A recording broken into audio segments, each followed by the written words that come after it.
কাঁঠালের দিনে কাঁচা কাঁঠালের এঁচড় একবার খেতেই হবে। আসসালামু আলাইকুম। আজকে গাছ থেকে কাঁঠাল পেড়ে নিয়ে এসে বানিয়েছি কাঁঠালের এঁচড়। কাঁঠাল কাটার জন্য 2 হাতে গ্লাভস পরে নিয়েছি। তারপর ছুরিতে ভালো করে সরষের তেল মেখে নিয়েছি। আস্তে আস্তে কাঁঠালটাকে মাঝখান দিয়ে টুকরো করে কেটে নিয়েছি। এবার এর সাইডের খোসাটা ফেলে দিয়ে একে ছিলে নিতে হবে। কাঁঠাল কাটতে হয় একটু সাবধানেই, এটা কাটাটা একটু শক্তই। আস্তে আস্তে কাঁঠালের চারিদিক থেকে খোসা ফেলে দিয়ে এবার কাঁঠালটাকে টুকরো টুকরো করে নিয়েছি। এবার এই কাঁঠালের টুকরোগুলোকে একটু ভাপ দিয়ে নিতে হবে। গরুর মাংস নিয়েছি প্রায় 600 গ্রামের মতো, আর হলুদ, মরিচ, ধনিয়া, ভাজা জিরের গুঁড়ো, গরম মশলা নিয়েছি 2 টেবিল চামচ করে। সেই সাথে নিয়েছি আর 1 টেবিল চামচ আদা বাটা, 1 টেবিল চামচ রসুন বাটা, 2 টেবিল চামচ পেঁয়াজ বাটা এবং তেজপাতা, দারচিনি, এলাচি।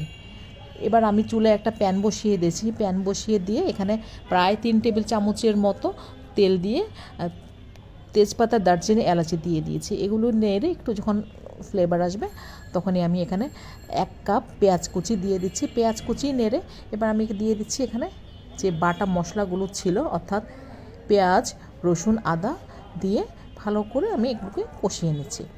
কষিয়ে নেওয়ার পরে আমি এখানে অল্প পানি দিচ্ছি। পানি দিয়ে এবার শুকনো উপকরণগুলো অর্থাৎ শুকনো মশলাগুলো দিয়ে আরও ভালোভাবে কষিয়ে নিচ্ছি। কষানো হয়ে গেলে আমি এখানে মাংস দিচ্ছি। মাংস দিয়ে নেড়ে একটুখানি পানি দিয়ে দিচ্ছি। পানি দিয়ে এরপরে আমি এখানে পরিমাণ মতো লবণ দিয়ে দিব।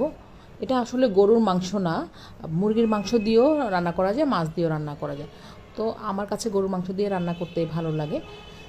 এবার আমি মাংসের ঢাকনা দিয়ে দিচ্ছি সিদ্ধ হওয়ার জন্য। তো ঢাকনা খুলে একবার চেক করে নিচ্ছি আর মাংস সিদ্ধ হয়ে গিয়েছে কিনা। মাংস সুন্দর সিদ্ধ হয়ে গিয়েছে। এবার এখানে কাঁঠালগুলো দিয়ে দিলাম, অর্থাৎ ভাপ দেওয়া কাঁঠালগুলো দিয়ে এবার এখানে অনেকক্ষণ ধরে কষাতে হবে। এটা কষানো হয়ে গেলে বেশ ভালো মতো যখন কষানো হয়ে যাবে তখন এখানে আমি পানি দিলাম। পানি দিয়ে আবারও ঢাকনা দিয়ে দিচ্ছি।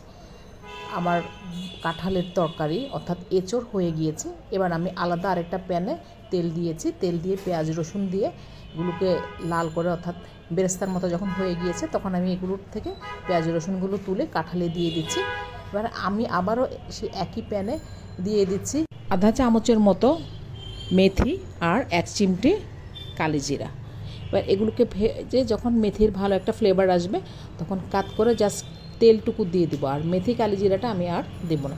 এবার নেড়ে নিলাম ভালোভাবে, নেড়ে দিয়ে দিলাম ধনেপাতা আর কাঁচামরিচ। তৈরি হয়ে গেল মজাদার কাঁঠালের এঁচড়। এবার একটা বাটিতে আমি তুলে নিলাম। এবার আমার কাঁঠালের এঁচড় খাওয়ার পালা। ধন্যবাদ, আবার দেখা হবে। আল্লাহ হাফিজ।